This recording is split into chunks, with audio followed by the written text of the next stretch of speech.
When we think about war poetry, it's easy to picture these dusty old textbooks, right? But it's so much more than that. It's a raw, unfiltered human scream. It's a direct response to one of the most extreme experiences you can possibly imagine. So today, let's explore what happens when art stares right into the abyss. And really, it all boils down to this one single, powerful question.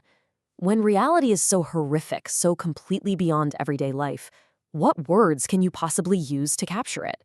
That exact question drove an entire generation of writers to invent a whole new way of seeing the world and a new way of speaking about it. Okay, so let's set the scene. World War I. The sheer scale and trauma of it was totally unprecedented. All that old, heroic language about glorious battles and noble sacrifice, it just shattered. It didn't work anymore. From the mud and the sheer chaos of the trenches, a completely new kind of poetry had to be born. So what exactly is war poetry? Well, people have been writing poems about battles for centuries, of course. But the genre as we really know it today was forged in the mud of World War I. These writers, who we often call trench poets, were usually soldiers themselves, and their work wasn't about glory. It was about being a historical and a political conscience. It was their way to process, to protest, and honestly, just to survive. And this was a totally radical shift. This poetry wasn't elegant or pretty, it broke all the rules. It used the real, gritty language of soldiers, not some kind of fancy literary speak.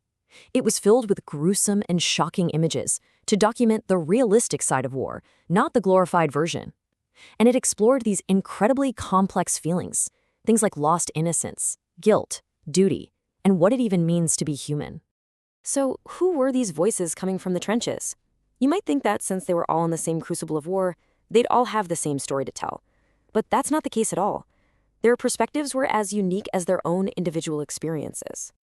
The diversity is really striking, and a lot of it came down to when and where they were writing.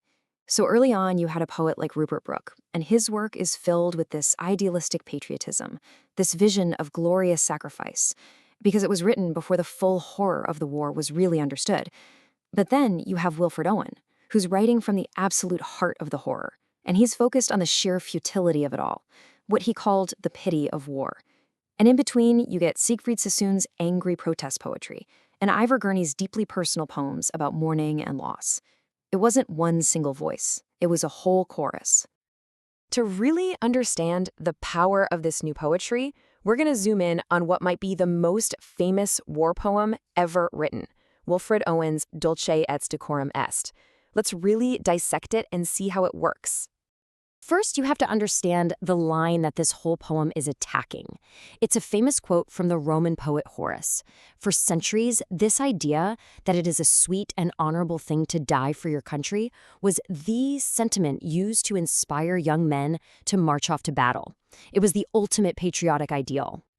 And then, with just 3 simple words, Wilfred Owen completely demolishes it. He calls it what he believes it truly is, the old lie. A beautiful, ancient, and incredibly dangerous lie. And look at how he does it. From the very first lines, Owen just rips apart that image of the noble, heroic soldier.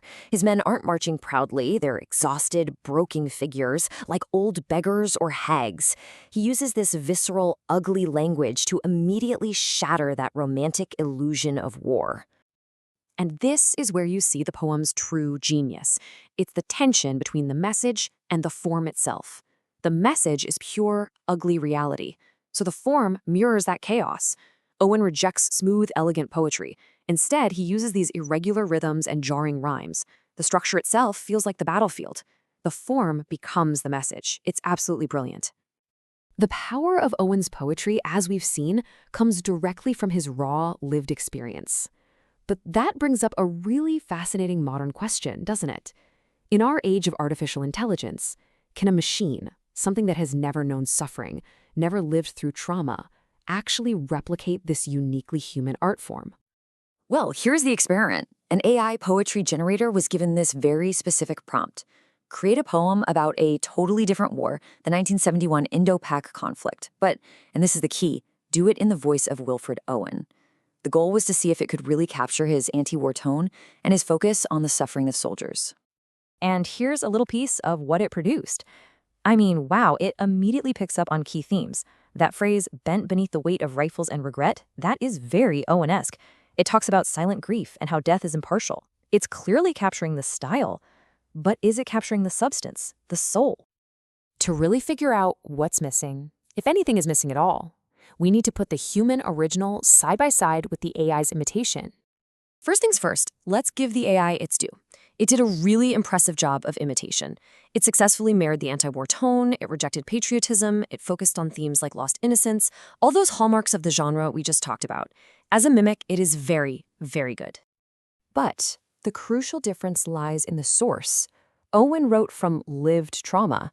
The AI writes from pattern recognition. Owen's imagery is visceral and disturbing because he saw it with his own eyes. The AI's imagery is symbolic and much more controlled.